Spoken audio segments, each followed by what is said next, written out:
अब परागे सबूत ढूंढने के लिए हर वक्त कोई ना कोई कोशिश करती ही रहती है। ऐसे ही एक रात वो खिड़की से पूनम को देखती है। अरे ये क्या, ये तो पूनम काकी है। लेकिन ये इतनी रात गई यहाँ पर क्या कर रही है? और ये तो मालिनी आंटी के घर के पीछे की तरफ जा रही है।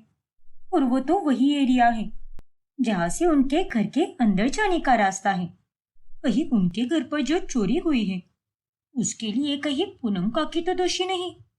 इस बात का पता लगाने के लिए परागी घर के बाहर निकल जाती है और वो पूनम को रंगे हाथ मालिनी के घर के पीछे पकड़ लेती है।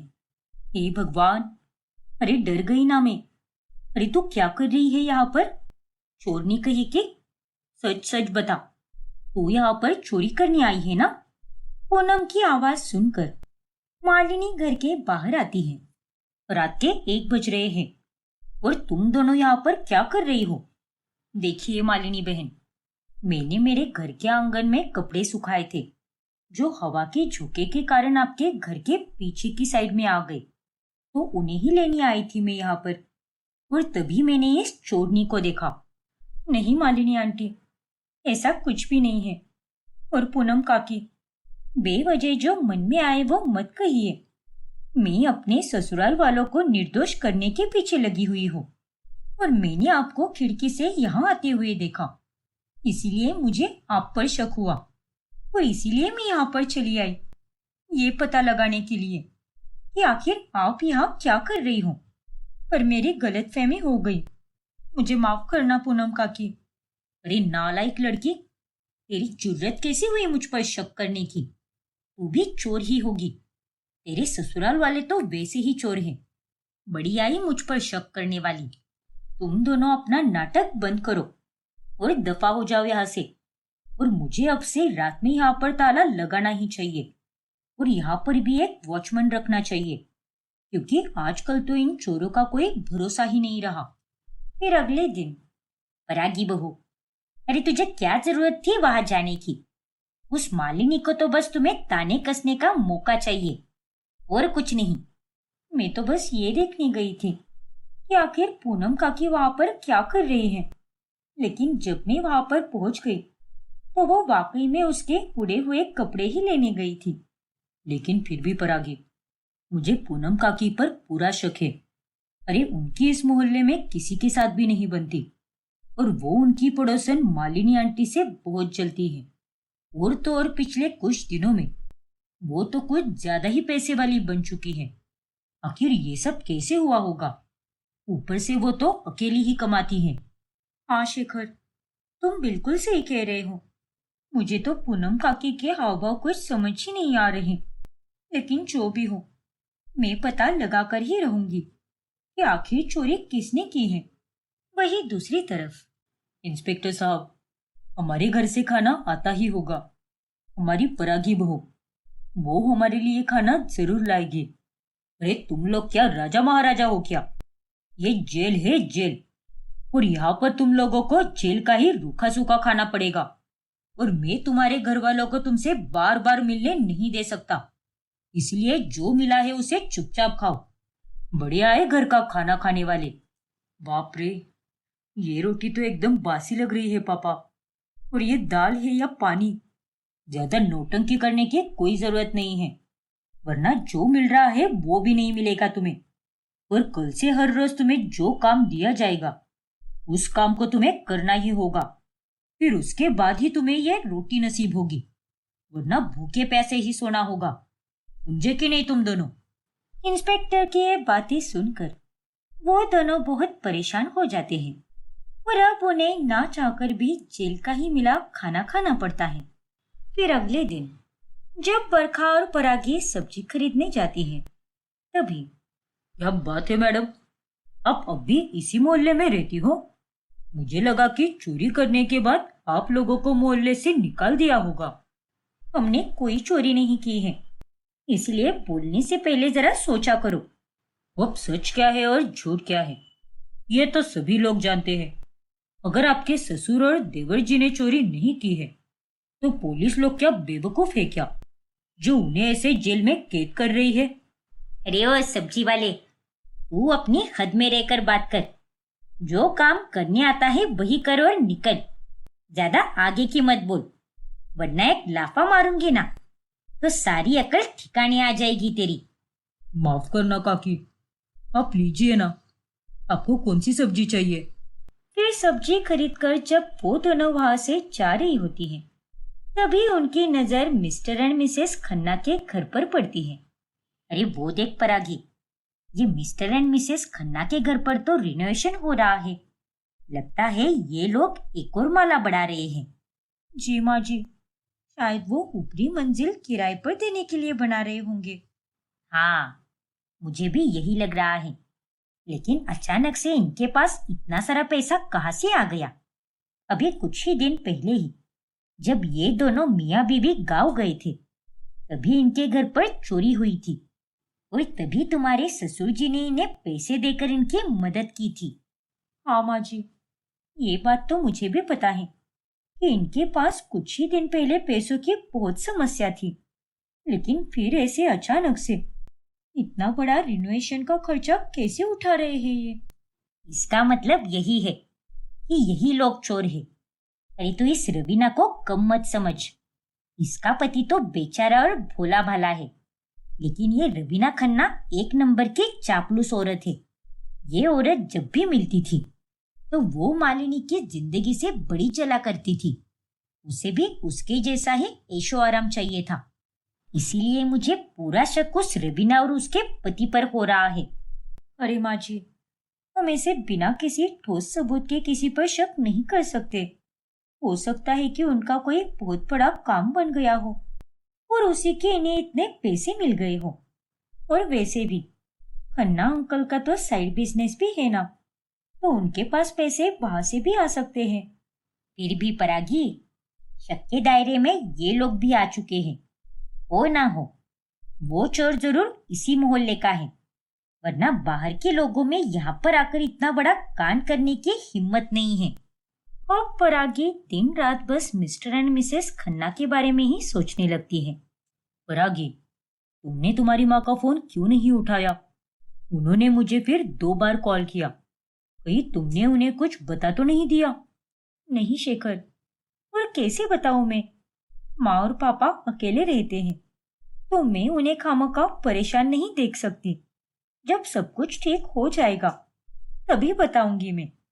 फिर इतना स्ट्रेस नहीं होगा उन्हें, और मैं माँ को बाद में कॉल कर दूंगी।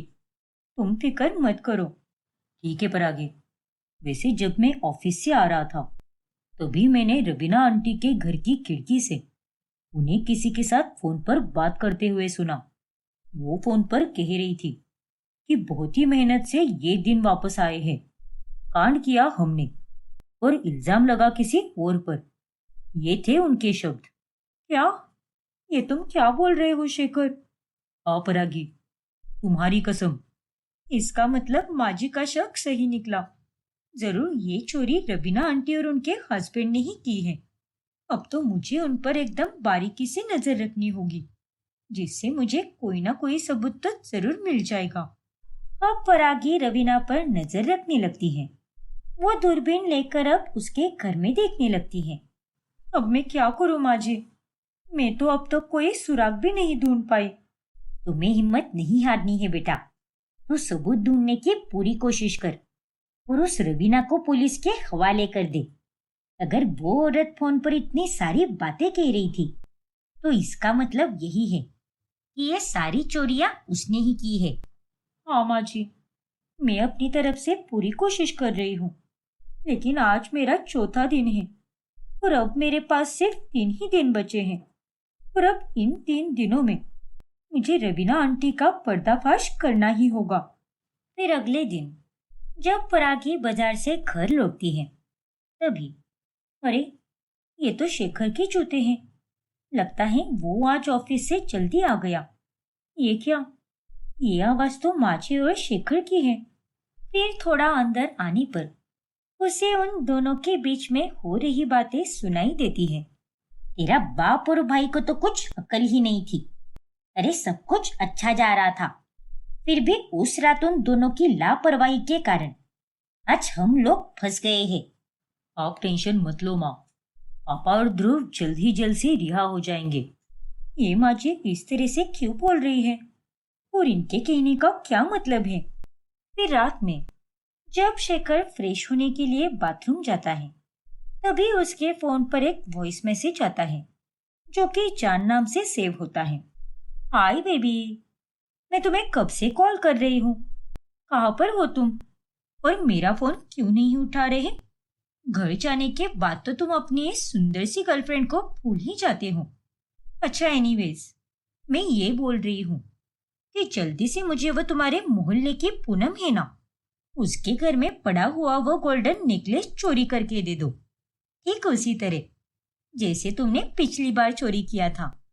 किसी को भी नहीं पता कि मोहल्ले में आज तक जितनी भी चोरियां हुई हैं, वो सब तुमने और तुम्हारे परिवार वालों ने ही की हैं।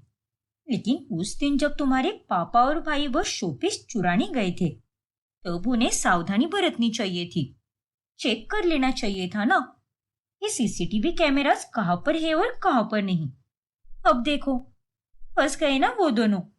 अच्छा चलो, अब मैं रखती हूँ, लेकिन वो चोरी याद से कर लेना, क्योंकि वो नेकलेस मुझे कल के कल ही चाहिए। इसका मतलब ये है कि असली चोर तो मेरे ससुराल वाले ही हैं। वो ससुराल वाले जिन्हें मैं निर्दोष साबित करने के पीछे इतनी परेशान हो रही हूँ। नहीं, इन लोगों ने मेरे साथ बहुत गलत किया है। अरे परागी, जरा मेरा टॉवेल देना तो। हाँ शेखर, अभी देती हूँ, लेकिन जब भी अपना फोन चेक करेगा तब इस मैसेज को देखकर इसे कहीं शक ना हो जाए। खैर, मुझे नहीं लगता कि इसका इतना दिमाग भी चलेगा, लेकिन चाहे कुछ भी हो जाए, मुझे आज रात इसका पीछा करना ही होगा। बस बहुत हो गया, आज तक इन लोगों ने बहुत चोरी कर ली। फिर रात में जब शेखर पूनम के घर पर चोरी करने के लिए जाता है, तभी वहां पर इंस्पेक्टर शेखावत उसे रंगे हाथ पकड़ लेते हैं। इंस्पेक्टर साहब, आप यहाँ पर?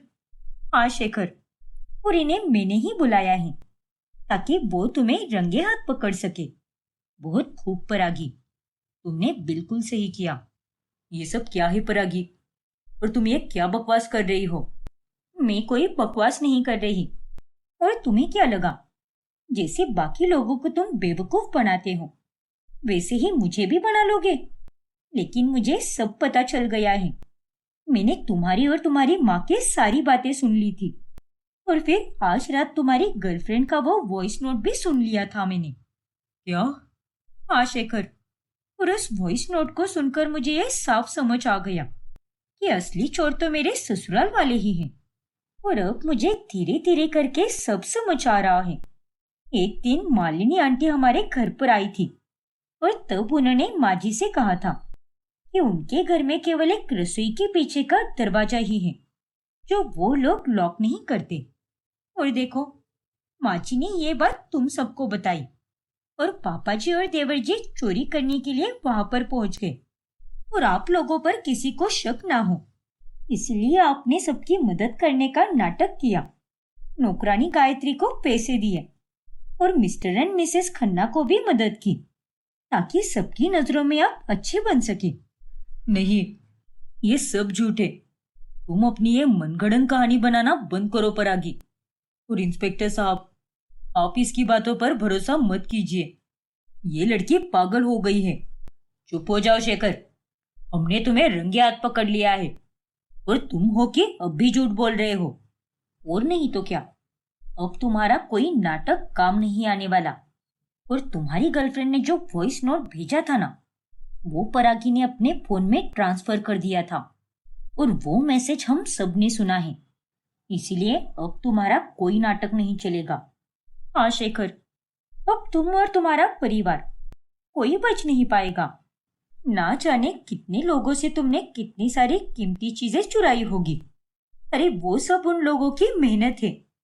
अब की है हमने चोरी, सब अच्छा ही चल रहा था, लेकिन फिर भी हमारे मन में और लालच जाग उठा। और तभी हमने सोचा कि सबका कुछ ना कुछ चुरा कर वो सब हम बेच देंगे और वही पैसे जोड़ कर रखेंगे ताकि आगे जाकर हम अच्छे से रह सके।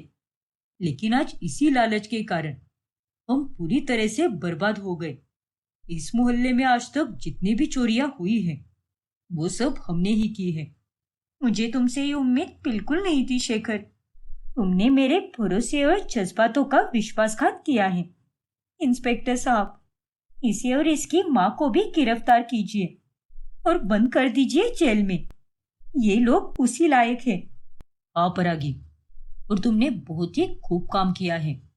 जो अपने ससुराल वालों को बचाने की जगह पर आज तुमने सच का साथ दिया और इन लोगों का पर्दाफाश किया। इस तरह अंत में शेखर और बरका को गिरफ्तार किया जाता है और पूरा मोहल्ला परागी की खूब तारीफ करता है। फिर उसके बाद परागी मायके जाकर अपने जीवन की नई शुरुआत करती है। रितु अब दिन ब दिन तन्वी से कुछ ज्यादा ही चलने लगती है। फिर एक दिन, और ये क्या, ये तन्वी तो गुजरते दिनों के साथ साथ और भी ज्यादा मॉडर्न होती जा रही है, और ये सब इसकी ननद डिम्पल के कारण हुआ है। गुजरते दिनों के साथ साथ तन्वी और डिम्पल दोनों का रिश्ता भी पहले से ज्यादा गहरा होता जाता है। फिर एक दिन रितु तन्वी से मिलने उसके ससुराल आती है। ये लो दीदी, ये आपकी कोल्ड कॉफी। अरे तन्वी, इसकी क्या जरूरत थी? बिल्कुल जरूरत थी बेटा, और इसे अपना ही घर समझो। शर्माओ मत, अब आई हो तो खाना भी खाकर जाना। हाँ दीदी, अब भाभी की बहन हो तो आपकी सेवा में कोई कमी नहीं रहेगी। क्यों भाभी? हाँ डिम्पल, तुमने सही कहा। सभी जिस प्रकार से रितु को प्यार देते हैं, उसे देखकर रितु अब काफी हैरान हो जाती है। ये लोग तो मुझे ही इतना सारा प्यार और आदर सम्मान दे रहे हैं, तो इस तन्वी को तो अपनी सर आंखों पर बैठाते होंगे। फिर थोड़ी ही देर बाद जब डिम्पल और तन्वी दोनों रसोई में कुछ काम कर रही होती है और विभा अपने कमरे में किसी काम से गई होती है, तभी यही सही वक्त है। सभी लोग अपने अपने कामों में लग गए हैं और अब मैं यहाँ पर जो करने आई हूँ वो तो करके ही रहूंगी। फिर रितु तन्वी के कमरे में चली जाती है और कमरे में से डिम्पल के दिए हुए सारे कपड़ों को निकालकर उन्हें वापस डिम्पल की अलमारी में रख देती है। अब देखना मेरी इस चाल से कैसे दोनों ननंद भाभी में कलेश होता है। फिर रितु के जाने के बाद जब डिम्पल अपनी अलमारी खोलती है तब वो हैरान रह जाती है। ये क्या, ये सारे कपड़े तो मैंने भाभी को दिए थे, फिर इसे वापस कमरे में क्यों रख दिए? फिर डिम्पल फौरन तन्वी के पास जाती है और उसे ये सब बताती है। क्या भाभी, वो सारे कपड़े मैंने आपको कितने प्यार से दिए थे और आपने उन्हें वापस मेरे कमरे में रख दिए। ये आपने बहुत गलत किया है। अगर आपको नहीं चाहिए थे तो मुझे मना कर देती ना। ऐसे मेरे पीठ पीछे वापस रखने की क्या जरूरत थी? अरे नहीं डिम्पल, ऐसा कुछ भी नहीं है, बल्कि वो कपड़े तुम्हारे कमरे में मैंने रखे भी नहीं है। प्लीज मुझ पर विश्वास करो। हो सकता है कि माँ जी ने उन्हें जल्दबाजी में तुम्हारे कमरे में रख दिए होंगे। नहीं भाभी, रितु दीदी के जाने के बाद ही माँ भी मंदिर चली गई थी और तब से वो वापस आई ही नहीं है। और उनके बाहर जाने के पहले जब मैंने अलमारी देखी थी तब वो कपड़े मेरी अलमारी में नहीं थे।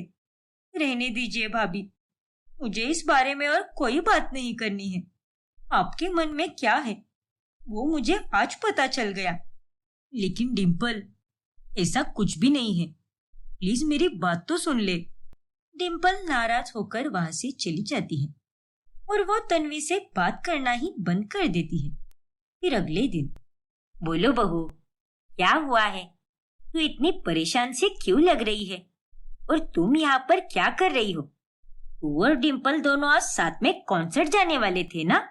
मतलब डिम्पल अकेली ही चली गई? हाँ बहू, वो अभी थोड़ी देर पहले ही गई है। क्या बात है बहू, कल से देख रही हूँ मैं, तुम दोनों बहुत शांत शांत सी दिख रही हो। ऐसा तो कभी नहीं होता है। कुछ हुआ है क्या तुम दोनों के बीच? हाँ माँ जी, वो दरअसल। फिर तन्वी विभा को सब कुछ बताती है। क्या? ये भगवान, ये डिम्पल भी ना सच में नादान है। तुमसे छोटी है ना, इसीलिए थोड़ी सी ना समझे।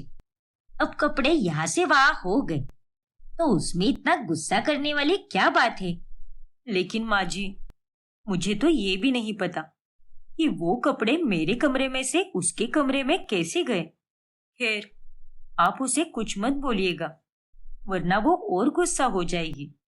हाँ बहू, मैं जानती हूँ उसे, और गुस्सा ठंडा हो जाने के बाद ही वो खुद से तुमसे बात करने आएगी। इसीलिए तू अभी चिंता मत कर, ठीक है ना? ठीक है माँ जी, समझ गई मैं। फिर बाद में रितु तन्वी को कॉल करती है। और बता तन्वी, कैसी है तू? पीयूष आंटी जी और वो तेरी प्यारी सी ननन डिम्पल, वो सब कैसे हैं? और आजकल मैंने तेरी ननन के साथ कुछ फोटोज वगैरह भी नहीं देखे। कहीं बाहर गई है क्या वो? नहीं दीदी, घर में बाकी सब तो ठीक है, लेकिन बस डिम्पल और मेरे बीच कुछ ठीक नहीं चल रहा। क्या? लेकिन ऐसे क्यों भला? और क्या हुआ है तुम दोनों के बीच? फिर तन्वी रितु को सब कुछ बताती है। हे भगवान! अरे तन्वी, तेरा तेरी ननन के साथ इतना सब कुछ हुआ और तूने मुझे कॉल करके कुछ भी नहीं बताया। अरे दीदी, अब मुझे लगा कि आप अपने कामों में व्यस्त रहोगी, तो आपको बता के परेशान क्यों करना। अरे बाबा, ऐसा कुछ भी नहीं है। और तू उसकी बातों को लेकर इतना क्यों बैठी है? अगर उसे तुझसे बात नहीं करनी है तो ना करे, लेकिन मैं हूं ना, तुझे कोई भी बात करनी हो तो मुझसे किया कर और मेरे साथ घूमने चला कर। तेरी बहन है तेरे लिए, समझ गई ना? हाँ दीदी, जानती हूँ मैं।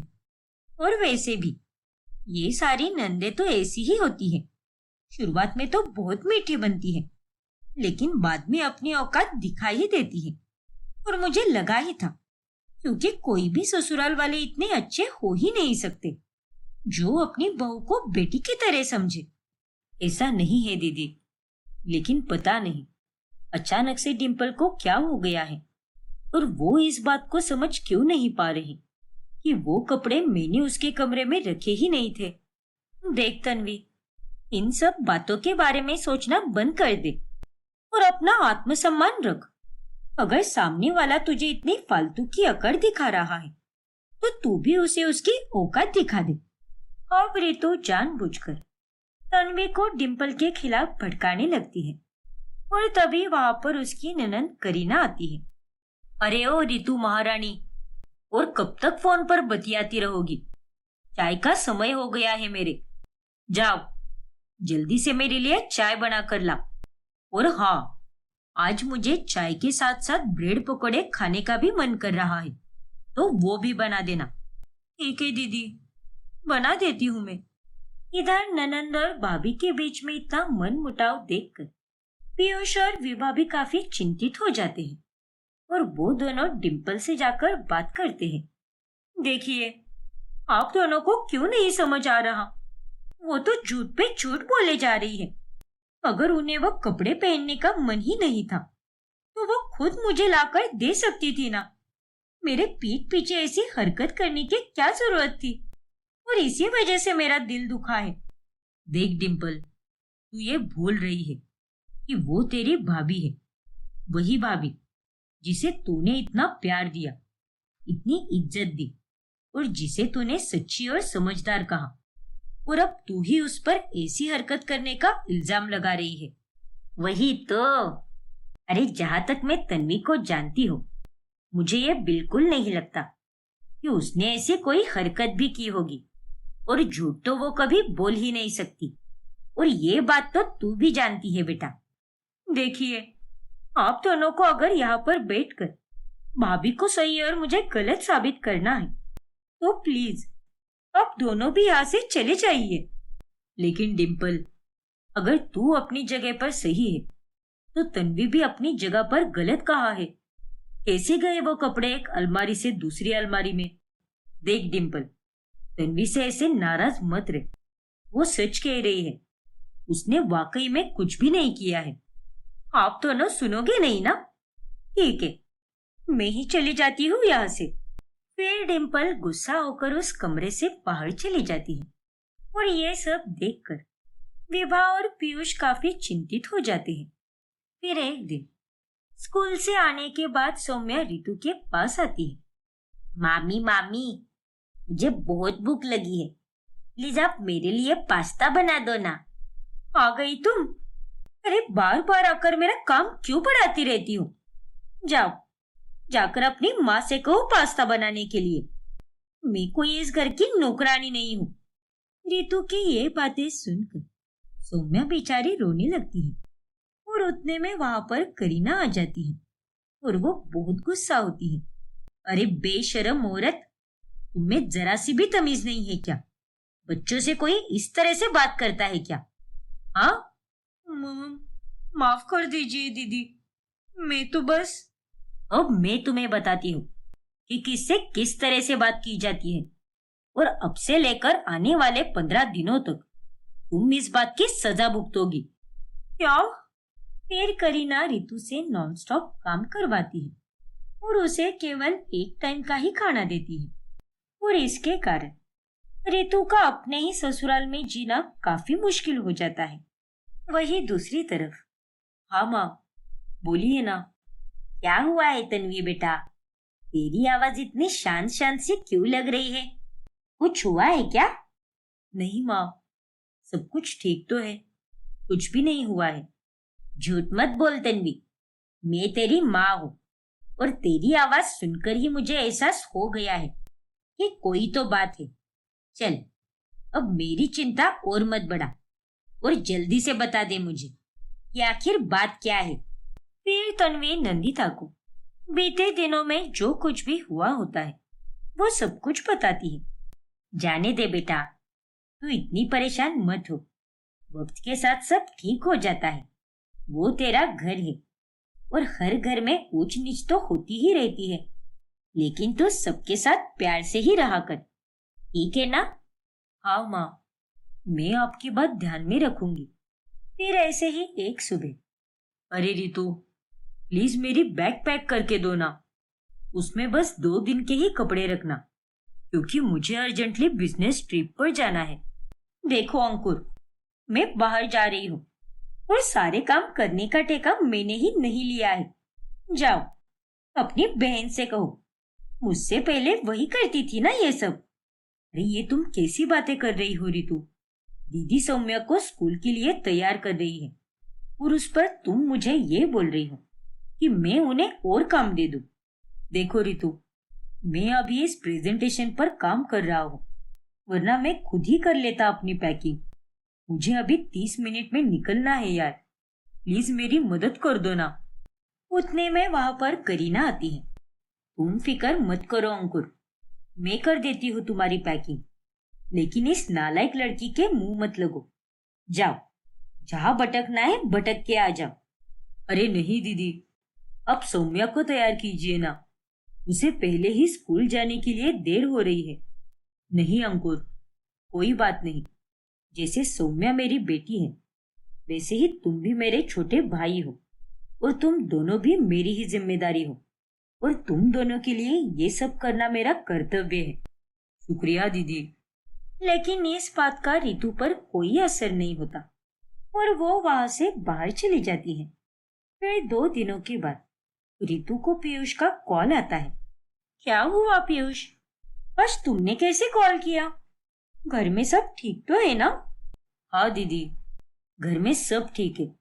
वो कल डिम्पल की बर्थडे पार्टी है ना, इसलिए आपको सहपरिवार आमंत्रित करने के लिए ये कॉल किया है। अच्छा ठीक है पीयूष, मैं और मेरे ससुराल वाले हम सब जरूर आएंगे। लगता है अभी तक दोनों ननंद और भाभी के बीच में मनमुटाव ही चल रहा है, इसलिए आज मुझे पीयूष ने कॉल किया। चलो अच्छा ही है, लेकिन कल वहां पर जाकर दोनों को लाइव देखने में और भी ज्यादा मजा आएगा। लेकिन जब रितु अगले दिन तन्वी के घर जाती है, तभी वो डिम्पल और तन्वी को साथ में बात करते हुए देख लेती है, और उन्हें साथ में इतना खुश देखकर वो बहुत हैरान रह जाती है। और ये क्या, मैंने क्या सोचा था और यहाँ पे क्या चल रहा है? ये दोनों आखिर एक कैसे हो गई? नहीं, इन दोनों को मुझे अलग करना ही होगा, और आज तो मैं ऐसी चाल चलूंगी जिसके चलते तन्वी के कारण डिम्पल का बर्थडे खराब हो जाएगा। फिर रितु जानबूझकर तन्वी के तोहफे में कचरा भरने लगती है। उतने में वहां पर करीना आ जाती है और वो उसे एक जोरदार थप्पड़ लगाती है। अरे दीदी, आपने मुझे थप्पड़ क्यों मारा? अरे इतनी घिनौनी हरकत करते हुए तुझे शर्म नहीं आती क्या? क्या हुआ है करीना दी? तन्वी ने जो तोहफा तुम्हारे लिए लाया है, ये नालायक रितु उस तोहफे में कचरा भर रही थी ताकि तुम दोनों ननन भाभी के बीच में झगड़े हो जाए। क्या? अरे नहीं तन्वी, ऐसा कुछ भी नहीं है। मेरा विश्वास करो, और मैं भला ऐसा क्यों करूंगी? अरे आप तो ये कहिए कि आप ऐसा क्यों नहीं करोगी। और आपको क्या लगा हमें कुछ नहीं पता चलेगा? उस दिन जब मैं माँ के साथ फोन पर बात कर रही थी, तब उन्होंने मुझे सब कुछ बताया कि मेरी अलमारी में से कपड़े आपने ही निकाले होंगे, क्योंकि आप हमेशा से ही मुझसे जलती आई हो दीदी। नहीं तन्वी, ऐसा कुछ भी नहीं है। ऐसा ही है दीदी, क्योंकि उस दिन मैं और डिम्पल दोनों रसोई में थे और शायद माँ जी भी अपने कमरे में ही थी, और उसी दौरान आपने वो चाल चली, क्योंकि आपसे मेरी खुशियां देखी नहीं जाती। और जब भाभी ने मुझे ये बताया कि आप शादी के पहले इनके साथ कैसे बर्ताव करती थी, तब मुझे भी नंदिता आंटी की बात सच लगी। और उस दिन से भाभी और मेरे बीच की सारी गलतफहमियां दूर हो गई। और इतना सब कुछ होने के बाद भी मैंने पीयूष से ये कहा कि आपको डिम्पल के जन्मदिन के अवसर पर बुलाए, लेकिन यहाँ पर आकर आपने फिर एक नई चाल चली। अरे लानत है आप पर दीदी। अरे इसका स्वभाव तो मैं शादी के पहले दिन से ही जान चुकी थी कि ये कितनी मुंहफट बदतमीज और नालायक है। इसीलिए मैंने भी तभी तय कर लिया था कि मैं शादी के बाद जानबूझकर इसके साथ ऐसे ही बर्ताव करूंगी, क्योंकि ऐसे लोगों के साथ टेढ़े तरीके से ही पेश आना चाहिए, तभी जाकर ये लोग सीधे हो जाते हैं। लेकिन नहीं, ये लड़की अपनी हरकतों से कभी बाज नहीं आ सकती। आपने बिल्कुल सही कहा। और दीदी, आज से आपका और मेरा नाता खत्म। मुझसे बात करने की भी कोशिश मत करना, और अब से मैं भी तुम्हें अपने घर में नहीं लेने वाली। मैं तुम्हारे साथ हमेशा बुरी तरह से ही पेश आती थी, लेकिन वो भी इस उम्मीद में कि तुम कभी ना कभी तो सुधर जाओगी। लेकिन तुम सुधरने वालों में से बिल्कुल नहीं हो रितु। ऐसा मत कीजिए प्लीज। आप लोगों के सामने मैं हाथ जोड़ती हूँ, प्लीज मुझे माफ कर दीजिए। मैं वादा करती हूँ कि मैं अभी इसी वक्त से सुधरने की शुरुआत करूंगी, लेकिन प्लीज मुझसे नाता मत तोड़िए। प्लीज तन्वी, तू हमेशा से ही एक अच्छी बहन रही है, बुरी तो मैं थी। और दीदी, मुझे घर से बाहर मत निकालिए। मैं एक अच्छी बहू, बीवी और भाभी बनकर दिखाऊंगी। प्लीज, मैं आप लोगों के सामने हाथ जोड़कर विनती करती हूँ। रितु की ये विनती सुनकर वो लोग उसे माफ कर देते हैं, और कुछ ही दिनों बाद धीरे धीरे रितु सुधर भी जाती है और सभी अपने जीवन में खुशी से रहने लगते हैं। क्या? बकवास बंद करो प्रेरणा। जो मुंह में आए बके जा रही हो तुम। अरे मैं भला ये सब क्यों करूंगी? माँ जी, मेरा विश्वास कीजिए, मैंने कोई मिलावट नहीं की है। झूठ मत बोलो आद्या। यहाँ पर सब तुम्हें अच्छे से जानते हैं कि तुम कैसी हो। तुमने प्रेरणा को गलत साबित करने के लिए ही ये सारी चालें चली है।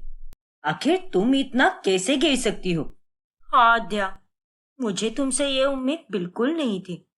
आखिर तुमने साबित कर ही दिया कि सौतन तो सौतन ही होती है। ठीक है, अगर तुम दोनों को मैं गलत लग रही हूँ तो मैं इस घर में अब नहीं रहूंगी। जा रही हूँ मैं यहाँ से। आद्या घर छोड़कर जा ही रही होती है कि तभी उसे मालिनी रोक लेती है। तू कहीं नहीं जाएगी आद्या। अरे ये इसकी सौतन है, इसका मतलब ये नहीं है कि तुम दोनों इसे कुछ भी कहो। प्रेरणा अच्छा खाना बनाती है, लेकिन उससे भी गलतियां हो सकती है, तो ये अपनी गलती मानने की जगह पर आद्या के ऊपर इल्जाम क्यों लगा रही है? आखिर ये इसके पीछे क्यों पड़ी है? पर माँ जी। चुप, एकदम चुप। तू खुद को ज्यादा होशियार मत समझ। और अपनी गलती को स्वीकार कर कि तूने जाने अनजाने में पीसी हुई चीनी को नमक समझकर खिचड़ी में मिला दिया।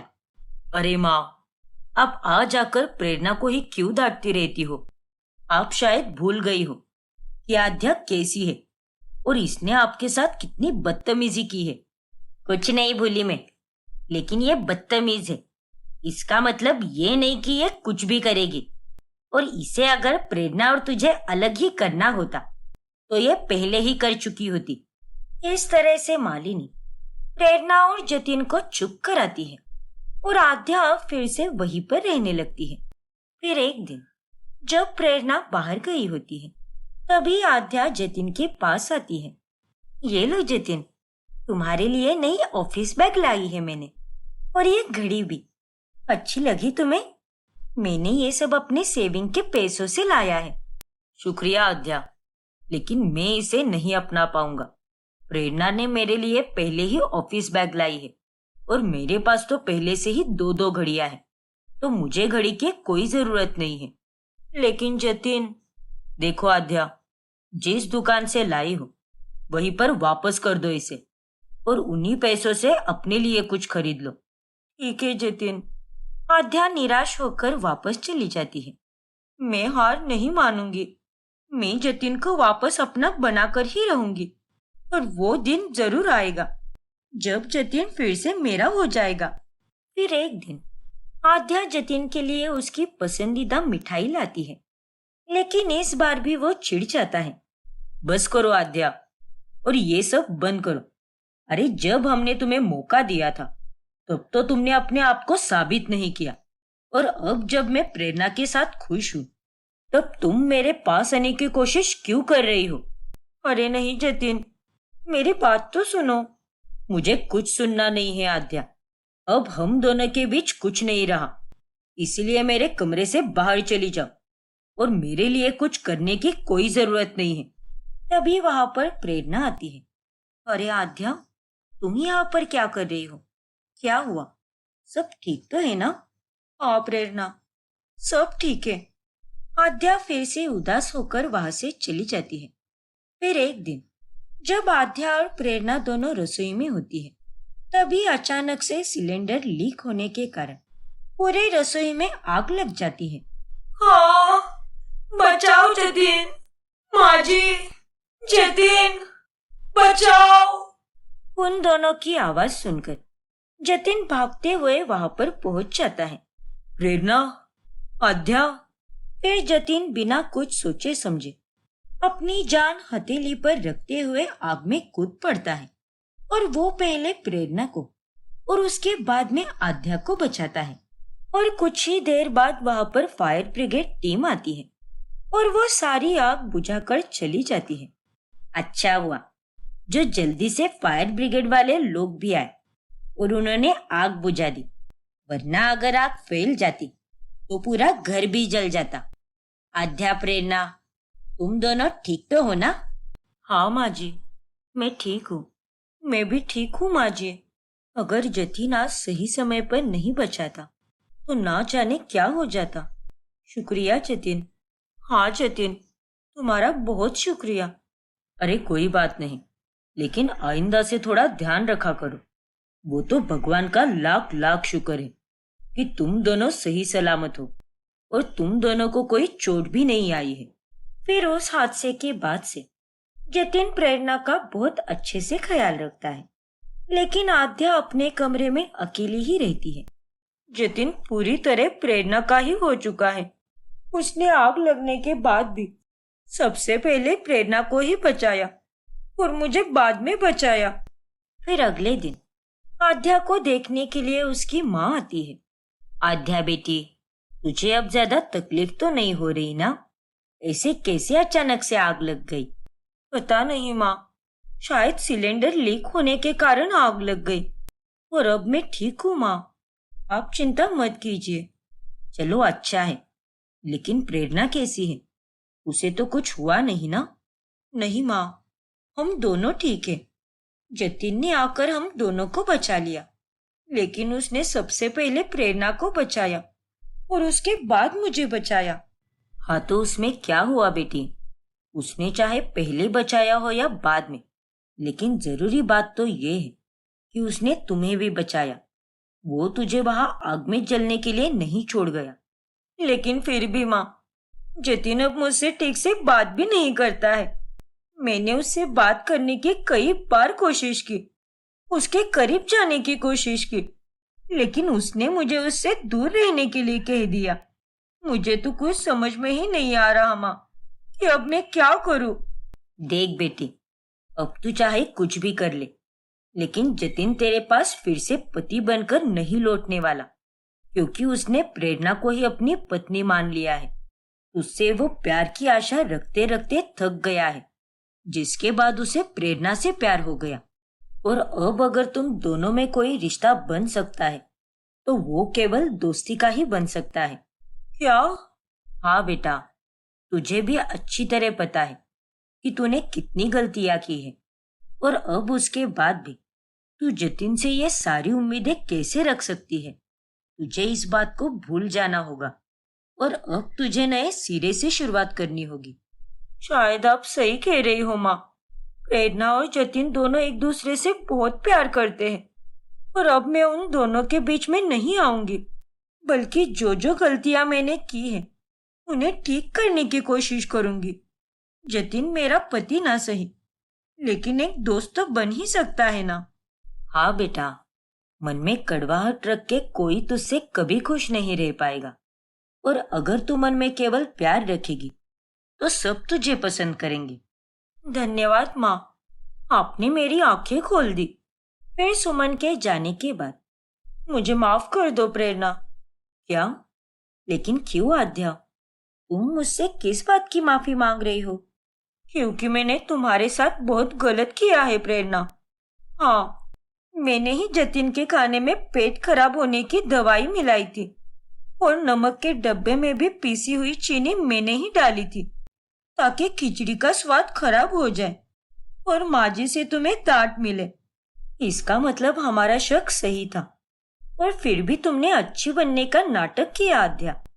तुमने हमेशा दूसरों को तकलीफ ही दी है, और आज इसीलिए तुम इतनी तकलीफ में हो।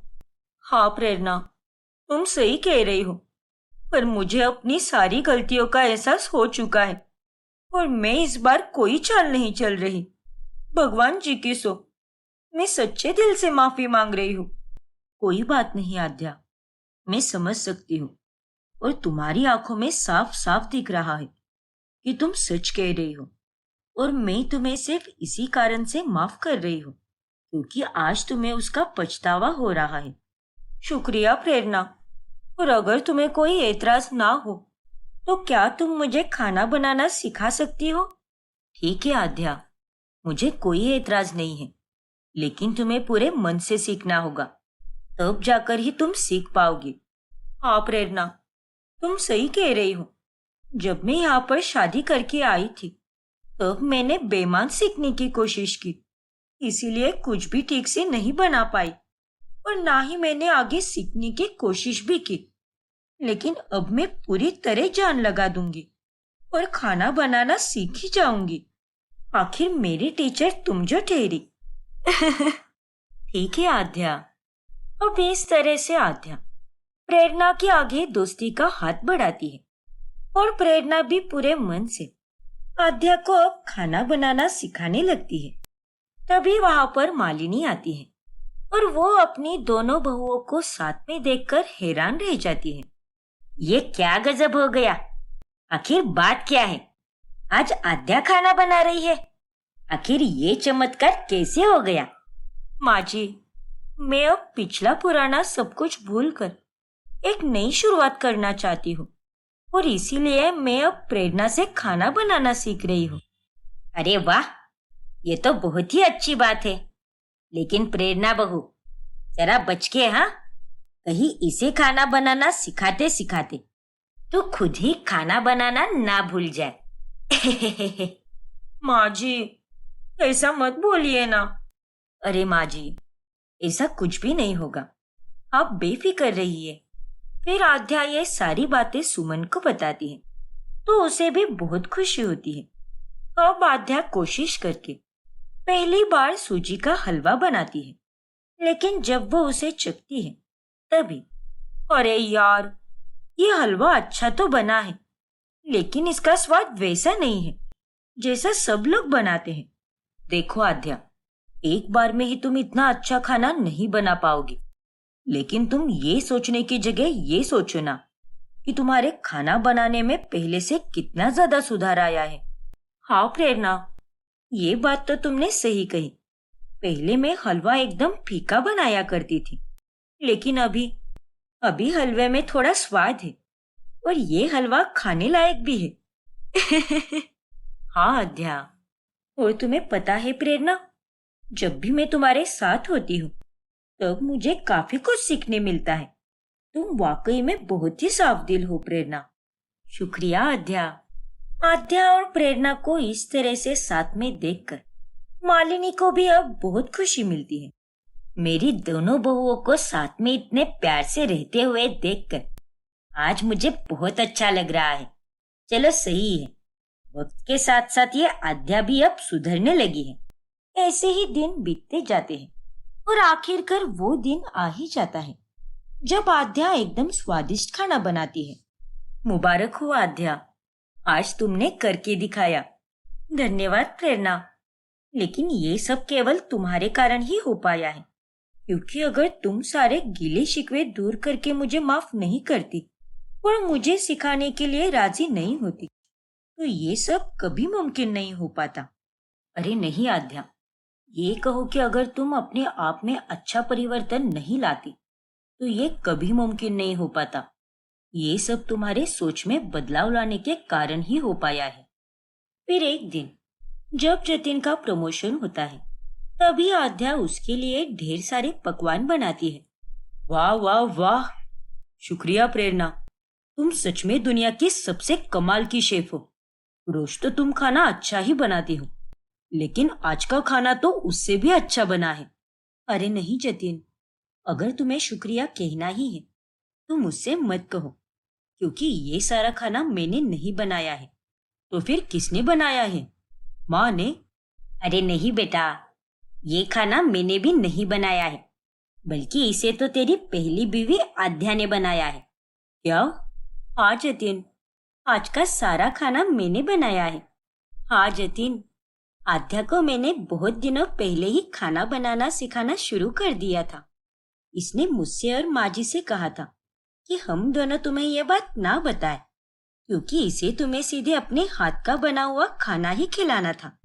हाँ बेटा, ये बेचारी आज पूरे 4 घंटों तक खड़ी रही रसोई में और सारा खाना इसने खुद ने ही बनाया है।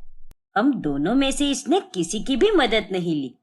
अरे वाह आद्या, तुमने तो आज कमाल ही कर दिया। मुझे तो अभी भी यकीन नहीं हो रहा कि तुमने अपने आप को कितनी अच्छी तरह से बदल दिया है। आज मैं बहुत खुश हूँ आद्या। शुक्रिया जतिन। और जतिन, माँ जी, मैंने जाने अनजाने में बहुत सी गलतियां की हैं। प्लीज मुझे उन सब के लिए माफ कर दो, क्योंकि अब मैं अपने दिल में किसी के लिए भी कोई बुरे भाव नहीं रखना चाहती। बस आप लोगों के साथ प्यार से रहना चाहती हूँ। फिर जतिन और मालिनी भी आद्या को माफ कर देती है, जिसके बाद जतिन अब अपनी दोनों बीवियों को बराबर से प्यार करता है और इस तरह पूरा परिवार एक साथ खुशी से रहने लगता है।